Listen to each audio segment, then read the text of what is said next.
they come for you and pull the trigger. I think this YouTube war is essentially going to be Gamergate 2. So why would I say that?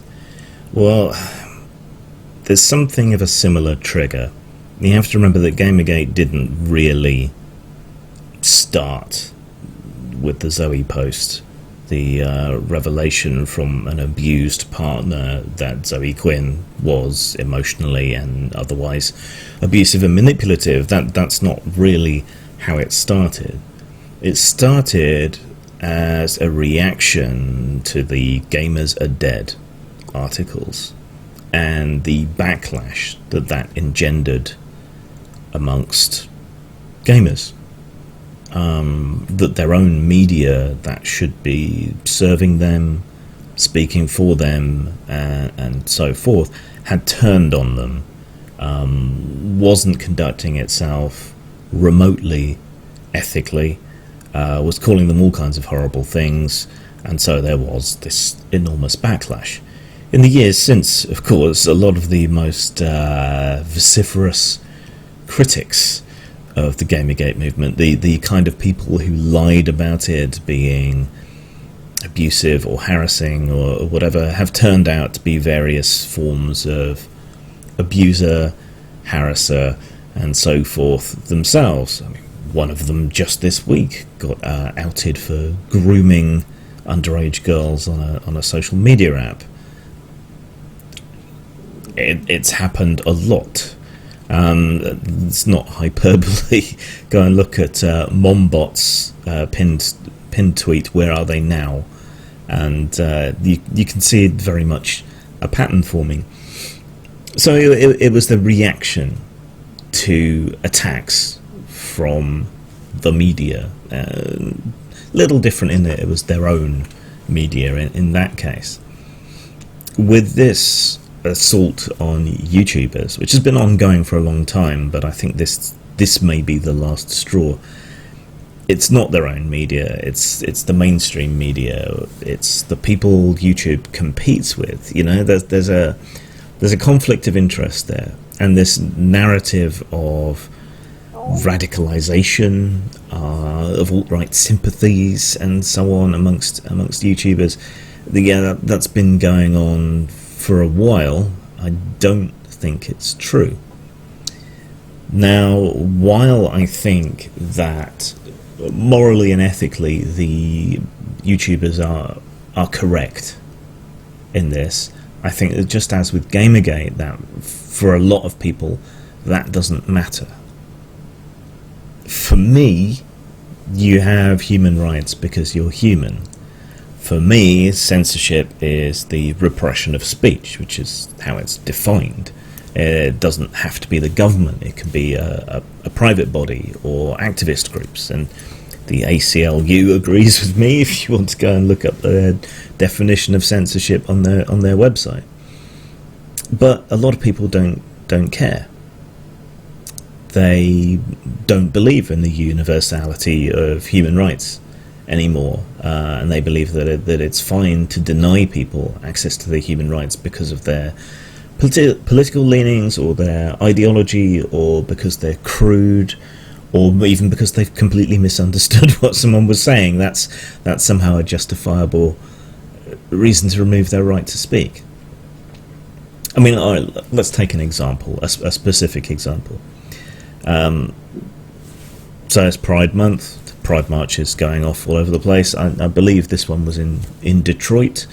They have the right to assemble and to have speeches and to throw a party and to celebrate and to talk about all their past struggles and to commemorate AIDS victims and everything else that goes along with Pride that I did actually cover in my previous video. The trick is you have to listen all the way through. But a group of neo-Nazis, note the neo, alt-right trolls and similar, decided to have a kind of I don't know if counter-protest is the right term, but to protest it.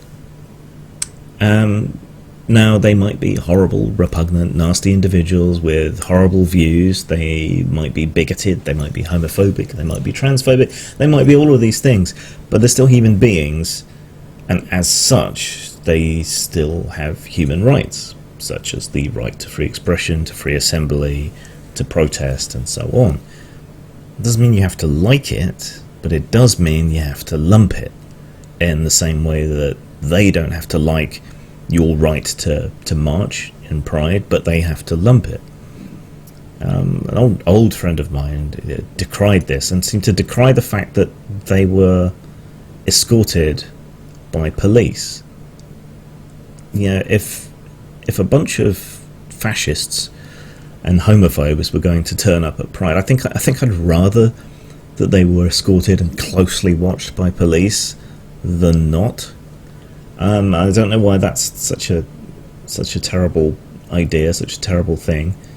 I guess they read it as them being protected by the police. Well, that's kind of what the police are for, to protect people's rights.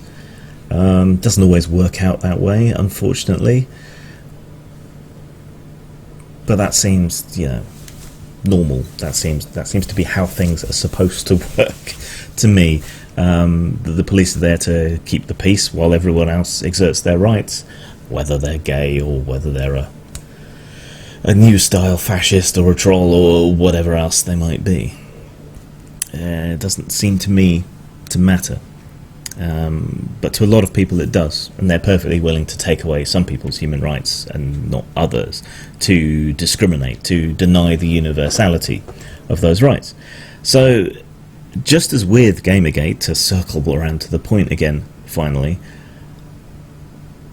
I think this YouTuber revolt is going to run into exactly the same sorts of issues. You're in the right.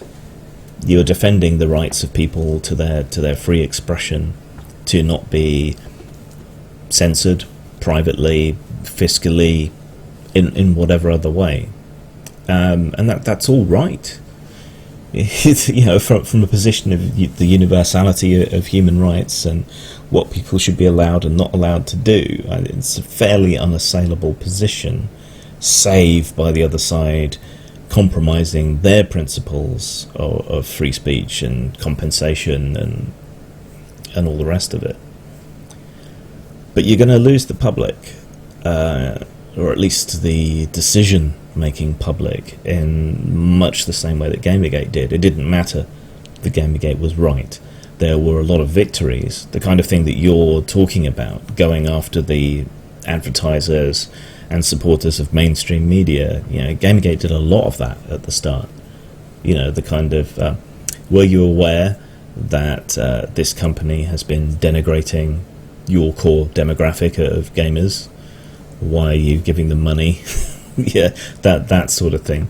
And it worked for a while, but the long term, the argument was lost, because you tell a big enough lie often enough and it becomes the truth.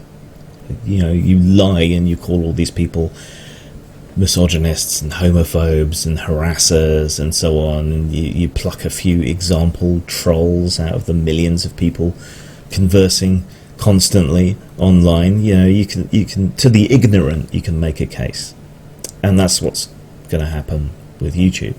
Keemstar and about 100 others have come together to decide that they're going to leverage their social pull and their audiences to take on the mainstream media. I don't think it's going to succeed. I don't think they're going to force anyone to back down. They might do some damage, but I think the best you can hope for is some face saving, and everyone's going to suffer a lot of financial damage, censorship damage, and so on in the long run.